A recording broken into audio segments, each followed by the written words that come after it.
रितु रितु रितु आई सामान लेके।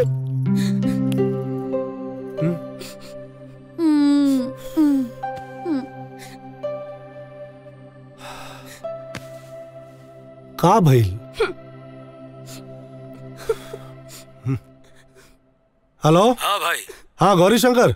हाँ बोला। राजा पहुंचल का? ना अभी तक लेते ना पहुंचो। ना पहुंचल ना। अरे महारानी गाँव गईल बा विदेश ना। हाँ बक अरे तो के ना कहती यार। अच्छा जैसे आवे तो हमके खबर कर दिया। हाँ ठीक बा। ठीक। ये लड़का फोनो नहीं क्यों उठावत? अरे रोवत काहे बानी रे? माई के भैया के याद आवता। तो चल गल रहा तू भैया के साथ है? भैया का याद आवता।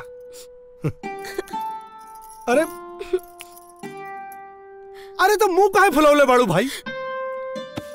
देखा जी मुंह हमार बा चाहे फूली चाहे पचकी, यही से कहल जाला कि माई का जीव गाय का होला और बाप का जीव कसाई का होला।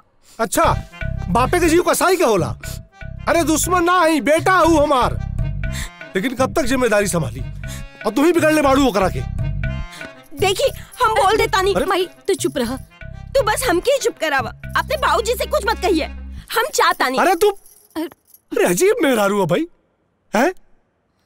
बेटा के समझावल मुश्किल है और समझती है नहीं के कुछ।